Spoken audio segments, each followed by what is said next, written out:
환율이 오를 때마다 사람들의 반응은 비슷해요. 처음에는 일시적인 현상이라고 생각해요.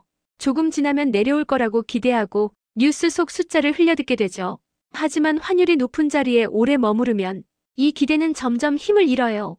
숫자가 아니라 분위기가 달라지기 시작해요. 요즘 환율을 바라보는 시선이 유난히 무거워진 이유도 여기에 있어요. 하루 이틀의 급등이 아니라 높은 구간이 일상처럼 느껴지기 시작했거든요. 2단계에 들어서면 사람들은 자연스럽게 다음 질문을 하게 돼요. 왜 이렇게 내려오지 않는 걸까요? 이 질문이 커질수록 원인을 둘러싼 이야기들도 많아져요. 돈이 너무 많이 풀렸다는 말, 시장이 과도하게 불안하다는 말, 외부 환경이 좋지 않다는 설명까지 여러 해석이 동시에 떠올라요.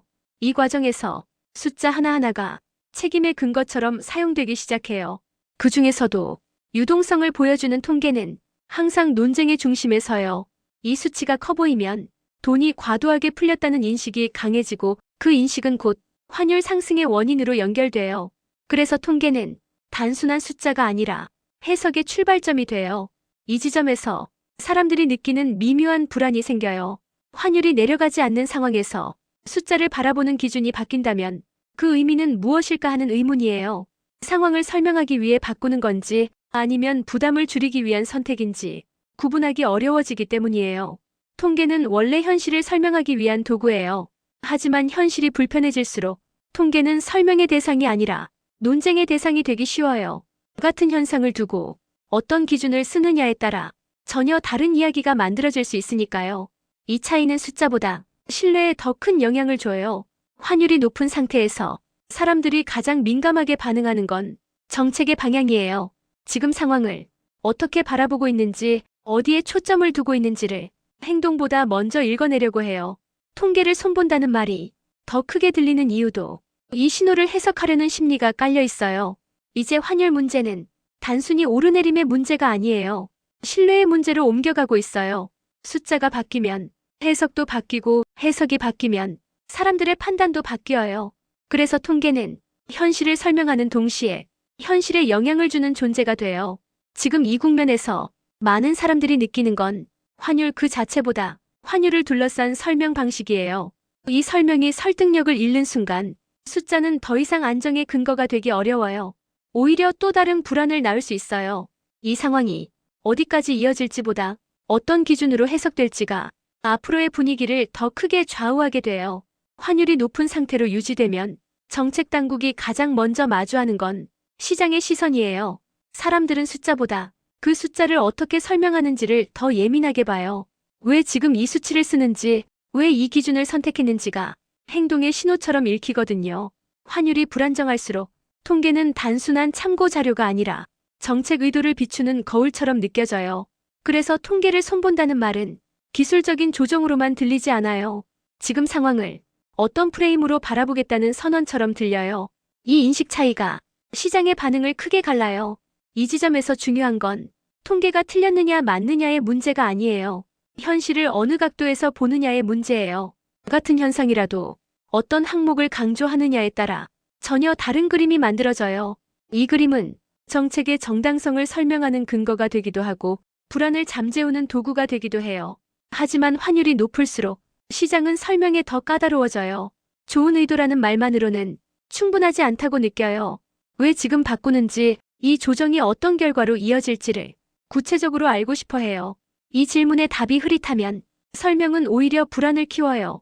특히 외환과 관련된 숫자는 신뢰와 직결돼요. 한번 의심이 생기면 다른 수치까지 함께 의심받기 쉬워요. 그래서 통계 조정은 기술적인 문제를 넘어서 커뮤니케이션의 문제가 돼요. 어떻게 설명하느냐에 따라 같은 조정도 안정의 신호가 될 수도 있고 불안의 신호가 될 수도 있어요. 이 과정에서 시장 참여자들의 행동은 빨라져요. 설명에 확신이 없다고 느끼는 순간 사람들은 스스로 방어에 들어가요. 환율이 더 오를지 불안이 더 커질지를 먼저 계산해요. 이 계산은 정책의 의도와 무관하게 움직임을 만들어내요. 그래서 환율이 높은 국면에서의 통계는 조정 그 자체보다 타이밍이 더 중요해져요. 너무 늦어도 문제고 너무 급해도 부담이 돼요. 이 미묘한 균형을 놓치면 설명하려던 숫자가 오히려 또 다른 질문을 불러와요. 결국 이 상황은 숫자를 고치는 문제라기보다 신뢰를 관리하는 문제로 이어져요. 환율이 안정되지 않은 상태에서는 작은 변화도 크게 보이기 쉬워요. 그래서 지금의 통계 조정은 단순한 정비가 아니라 시장의 해석과 싸우는 과정처럼 느껴져요. 이 싸움에서 중요한 건 완벽한 숫자가 아니라 일관된 기준이에요. 사람들이 그 기준을 이해하고 예측할 수 있다고 느끼는 순간 불안은 조금씩 힘을 잃어요. 환율이 높은 상태가 길어질수록 통계를 둘러싼 논쟁은 더 예민해져요. 숫자가 현실을 설명하는 도구라기보다 현실을 덮거나 강조하는 장치처럼 느껴지기 시작하거든요. 이때부터 사람들은 수치 그 자체보다 왜 지금 이 수치를 쓰는지를 묻게 돼요. 통계는 원래 기준을 정하는 작업이에요. 어디까지를 포함하고 무엇을 제외할지를 결정하는 과정이죠. 이 기준이 바뀌면 같은 현실도 다른 모습으로 보이게 돼요. 환율이 불안한 시기에는 이 차이가 훨씬 크게 체감돼요. 조금의 조정도 의도에 대한 해석으로 이어지니까요. 사람들이 특히 민감해하는 지점은 통계가 정책 판단의 근거로 쓰일 때예요. 이 수치가 완화 신호로 읽히면 시장에서는 긴장을 풀어도 된다는 신호로 받아들여요.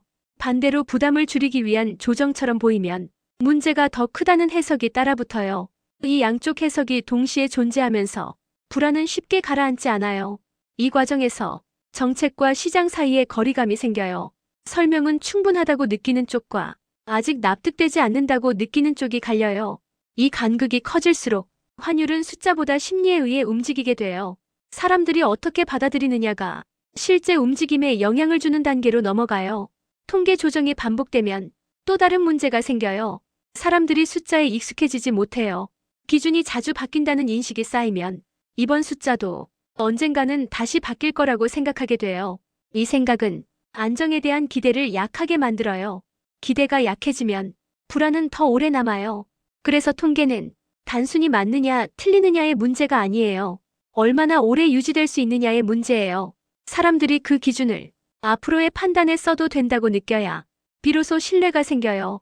이 신뢰가 없으면 아무리 정교한 수치라도 시장의 반응을 바꾸기 어려워요. 지금의 환율 국면에서 사람들이 원하는 건 숫자를 낮추는 설명이 아니에요. 이 상황을 어떻게 통과할 것인지에 대한 일관된 이야기예요. 통계는 그 이야기의 일부일 뿐이에요. 이야기가 분명하지 않으면 숫자는 오히려 혼란을 키워요. 그래서 통계를 손본다는 말은 끝이 아니라 시작처럼 느껴져요. 이 조정 이후에 어떤 기준으로 상황을 판단할 것인지, 어디까지를 정상으로 볼 것인지에 대한 방향이 함께 제시돼야 해요. 이 방향이 보이지 않으면 환율은 숫자보다 의심 속에서 더 오래 머무르게 돼요. 환율이 높게 유지되는 상황에서 통계 조정이 논의되기 시작하면 사람들의 관심은 자연스럽게 정책의 속내로 옮겨가요. 지금의 숫자가 불편해서 바꾸는 건지 아니면 구조를 더 정확히 보기 위한 건지 그 의도를 먼저 따지게 돼요. 이 질문이 명확하지 않으면 설명은 쉽게 의심으로 바뀌어요. 환율이 불안할수록 시장은 작은 신호에도 크게 반응해요. 통계 기준 하나가 바뀌는 것만으로도 해석은 여러 갈래로 갈라져요. 누군가는 안정 신호로 읽고 누군가는 방어의 한계로 받아들여요. 이 해석의 차이가 시장 움직임을 더 복잡하게 만들어요. 통계를 손보는 작업은 본래 장기적인 관점에서 이루어져야 해요. 짧은 흐름에 맞춰 조정되면 신뢰는 쌓이기보다 소모돼요. 환율이 높은 국면에서는 이 소모 속도가 더 빨라져요. 사람들은 숫자가 바뀌는 이유보다 왜 지금이냐는 질문에 더 집착하게 돼요. 이때 정책 당국이 마주하는 딜레마가 있어요.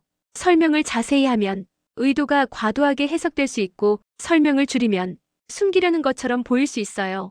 어느 쪽을 택해도 완전히 편안한 선택은 아니에요. 그래서 이 시기에는 숫자보다 태도가 더 중요해져요. 태도라는 건 일관성과 반복에서 드러나요. 같은 기준을 유지하고 같은 언어로 설명하고 같은 방향을 보여주는지에 따라 신뢰의 방향이 결정돼요. 통계 조정이 이 흐름과 어긋나 보이면 아무리 합리적인 이유가 있어도 설득력은 약해져요. 환율이 높은 상태에서는 사람들이 미래를 더 불안하게 상상해요. 그래서 숫자가 바뀌면 그 숫자가 의미하는 최악의 경우부터 떠올려요. 이 상상이 시장에 퍼지면 실제 행동으로 이어지기 쉬워요.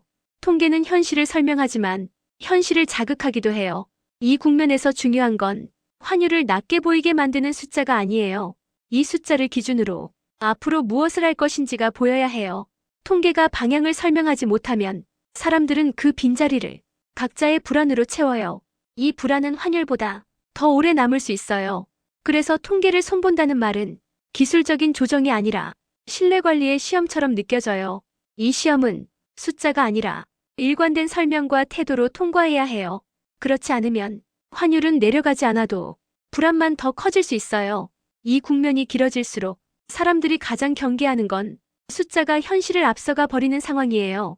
통계가 실제 체감과 어긋나기 시작하면 설명은 설득이 아니라 방어처럼 들려요. 환율이 높게 느껴지는 이유는 생활과 현장에서 이미 부담이 반영되고 있기 때문이에요. 이 체감이 먼저인데 숫자가 다른 이야기를 하면 간극은 더 커져요. 통계 조정이 불안을 키우는 순간은 사람들이 자기 경험을 부정당한다고 느낄 때예요. 장 보는 비용, 수입 물가, 기업의 비용 부담이 이미 올라가 있는데 설명은 완만하다고 말하면 신뢰는 빠르게 흔들려요. 이때부터 숫자는 현실을 설명하는 도구가 아니라 현실과 다투는 존재처럼 보여요. 그래서 환율이 높은 시기에는 통계를 어떻게 고치느냐보다 어떤 이야기를 함께 제시하느냐가 더 중요해요. 숫자가 달라져도 방향과 기준이 분명하면 사람들은 판단의 기준을 유지할 수 있어요. 하지만 숫자만 바뀌고 이야기가 따라오지 않으면 해석은 각자 흩어져요. 이 흩어짐이 바로 불안의 시작이에요. 이 과정에서 시장 참여자들의 행동은 더 조심스러워져요. 확신이 없으면 움직이지 않거나 먼저 방어부터 선택해요. 이 선택들이 쌓이면 환율은 숫자와 무관하게 심리에 의해 움직이게 돼요. 그래서 통계 조정은 심리관리의 영역으로 넘어가요. 환율이 높은 상태에서 정책 신뢰가 흔들리면 회복은 더 어려워져요. 숫자를 믿지 못하면 미래 계획을 세우기 어렵고 계획이 없으면 투자와 소비는 멈춰요. 이 정체는 환율을 다시 압박하는 요인이 돼요. 불안이 불안을 낳는 구조예요. 이 지점에서 사람들이 원하는 건 완벽한 설명이 아니에요. 예측 가능한 기준이에요. 앞으로 어떤 숫자를 기준으로 볼 것인지, 어떤 변화가 오면 어떤 대응을 할 것인지에 대한 틀을 보고 싶어 해요. 이 틀이 있어야 숫자의 변화가 공포로 번지지 않아요. 통계는 그 자체로 환율을 움직이지 않아요. 하지만 통계를 둘러싼 해석은 사람들의 선택을 바꿔요. 그래서 지금의 통계 조정은 숫자의 문제가 아니라 선택의 문제로 이어져요. 어떤 기준을 믿고 움직일 것인지에 대한 선택이에요. 이 선택의 순간에 가장 중요한 건 일관성이라는 단어예요. 기준이 자주 바뀌지 않을 거라는 믿음, 설명이 상황에 따라 달라지지 않을 거라는 믿음이 있어야 환율은 숫자보다 사람들의 마음에서 먼저 안정을 찾아요. 2단계에 들어서면 환율 문제는 숫자의 영역을 넘어 제도의 신뢰로 옮겨가요. 사람들은 더 이상 오늘의 수치가 얼마인지보다 내일도 같은 기준이 유지될지를 먼저 봐요. 기준이 흔들리면 예측은 어려워지고 예측이 어려워지면 방어적인 선택이 늘어나요. 환율이 높은 상황에서 통계가 조정된다는 소식은 안정을 위한 조치로 설명될 수 있어요. 하지만 시장에서는 이 설명이 충분한지부터 따져요. 조정의 목적이 명확하지 않으면 숫자는 해석의 재료가 아니라 의심의 씨앗이 되기 쉬워요. 이 의심은 시간이 갈수록 커져요. 사람들이 특히 불안해하는 건 기준이 상황에 따라 바뀔 수 있다는 느낌이에요. 지금은 이 기준, 나중에는 또 다른 기준이 나올 수 있다는 생각이 들면 숫자 하나에 기대를 걸기 어려워져요. 그래서 통계의 안정성은 정확성만큼이나 중요해져요. 오래 유지될 수 있다는 확신이 있어야 사람들은 그 숫자를 기준으로 움직여요. 이 신뢰가 약해지면 정책 효과도 약해져요. 아무리 방향이 맞아도 사람들이 믿지 않으면 행동으로 이어지지 않아요. 환율은 이런 심리를 가장 빠르게 반영하는 지표예요. 불안이 남아있으면 숫자는 쉽게 내려오지 않아요. 이 과정에서 정책 당국이 감당해야 하는 부담도 커져요. 단기적인 해석과 장기적인 기준을 동시에 관리해야 하기 때문이에요. 지금의 조정이 일회성으로 보이지 않도록 하면서도 미래의 변화 가능성은 열어둬야 해요. 이 균형은 쉽지 않아요. 환율이 높은 국면에서는 작은 말 한마디도 크게 확대돼요. 통계 조정의 배경 설명 하나가 시장에서는 방향 전환으로 읽히기도 해요. 그래서 이 시기에는 숫자보다 말의 무게가 더 무거워요. 설명이 흔들리면 숫자는 설 자리를 잃어요. 이제 환율을 둘러싼 논의는 얼마나 정확한 수치를 만들 것인가에서 어떤 기준을 지킬 것인가로 이동하고 있어요. 사람들은 완벽한 숫자를 기대하지 않아요. 대신 예측 가능한 틀을 원해요. 이 틀이 있어야 환율의 움직임을 공포가 아니라 과정으로 받아들일 수 있어요. 지금의 통계 조정은 그 틀을 다시 점검하는 시험대처럼 보여요. 이 시험에서 중요한 건 속도가 아니라 지속성이에요. 기준이 쉽게 바뀌지 않을 거라는 신뢰가 쌓일 때 환율은 숫자보다 심리에서 먼저 안정을 찾아요. 이 국면이 길어질수록 사람들의 관심은 점점 한 곳으로 모여요. 환율이 언제 내려오느냐보다 이 기준이 얼마나 오래 유지될 수 있느냐예요. 숫자는 매일 바뀔 수 있지만 기준은 쉽게 바뀌지 않을 거라는 믿음이 있어야 사람들은 움직임을 멈출 수 있어요. 이 믿음이 약해지면 작은 변화도 큰 신호로 받아들여져요. 환율이 높은 상황에서 통계 조정이 반복된다는 인식이 쌓이면 사람들은 방어적인 해석부터 해요. 이제는 설명보다 다음 조정 가능성을 먼저 떠올려요. 이렇게 되면 현재의 숫자는 의미를 잃고 미래의 불안만 남아요. 환율은 실제보다 심리의 무게를 더 크게 반영하게 돼요. 2단계에서는 정책 메시지의 일관성이 무엇보다 중요해져요. 같은 상황을 두고 설명이 조금씩 달라지면 사람들은 그 차이를 확대해서 해석해요. 의도와 다르게 혼선이 생기는 순간이에요. 이 혼선은 환율을 자극하는 가장 빠른 요인이 돼요. 사람들이 체감하는 불안은 숫자의 높낮이보다 방향이 보이지 않는 데서 커져요. 앞으로 더 오를지 지금이 정점인지에 대한 이야기가 정리되지 않으면 모든 선택은 임시 방편처럼 느껴져요. 이때 사람들은 안정보다 회피를 택해요. 확실하지 않으면 움직이지 않거나 먼저 몸을 사리게 돼요. 이 회피가 쌓이면 시장 전체의 리듬이 느려져요. 투자와 소비는 동시에 움츠러들고 환율은 다시 압박을 받아요. 이 과정은 눈에 잘 띄지 않지만 꾸준히 작동해요. 그래서 통계 조정은 환율을 낮추기 위한 수단이 아니라 환율의 흐름을 안정시키기 위한 전제 조건처럼 다뤄져야 해요. 이 시점에서 사람들이 바라는 건 낮은 숫자가 아니에요. 설명이 유지될 수 있다는 확신이에요. 오늘의 설명이 내일도 그대로 적용될 것이라는 믿음이 있어야 숫자의 변동을 위험이 아니라 과정으로 받아들여요. 이 믿음이 없으면 어떤 숫자도 안정의 기준이 되기 어려워요. 그래서 지금의 논의는 환율을 어떻게 보이게 할 것인가가 아니에요. 환율을 어떤 틀로 이해하게 할 것인가에 가까워요. 이 틀이 분명해질수록 시장은 불안을 내려놓고 다음 단계를 기다릴 수 있어요. 하지만 이 틀이 흐릿하면 환율은 숫자보다 의심 속에서 더 오래 머물러요. 이제 남은 과제는 분명해요. 통계를 손보는 선택이 일회성 조정으로 보이지 않도록 기준과 설명을 함께 고정하는 일이에요. 이 고정이 이루어질 때 환율은 비로소 숫자가 아니라 신뢰 속에서 움직이기 시작해요.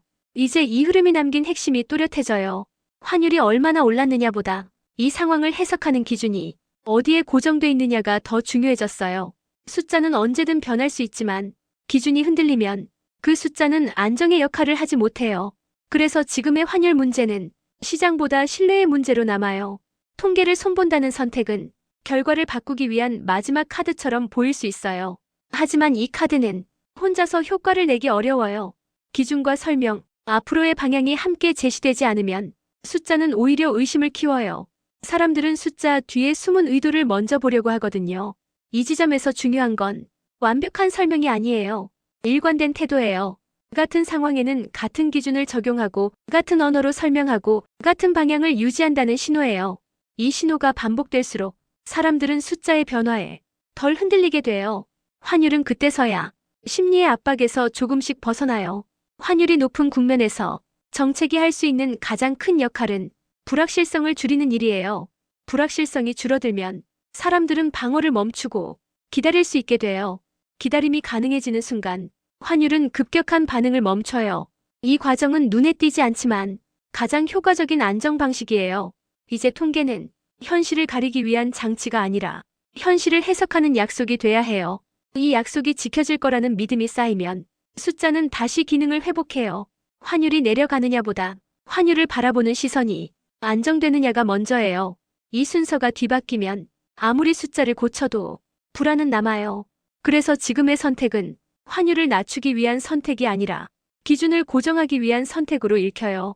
이 선택이 일관되게 이어질수록 시장은 숫자 하나에 과도하게 반응하지 않게 돼요. 이 반응의 완화가 장기적인 안정을 만들어요. 결국 이 국면이 남기는 결론은 단순해요. 환율은 통계로 관리되기보다 신뢰로 관리돼요. 숫자를 바꾸는 건 한순간의 조정일 수 있지만 기준을 지키는 건 시간이 필요한 약속이에요. 이 약속이 유지될 때 환율은 숫자보다 사람들의 판단 속에서 먼저 안정을 찾아요. 그래서 지금의 논쟁은 통계를 고쳤느냐의 문제가 아니에요. 이 기준을 앞으로도 지킬 수 있느냐의 문제예요. 그 질문에 대한 답이 분명해질수록 환율은 더 이상 불안의 상징이 아니라 관리 가능한 흐름으로 받아들여지게 돼요.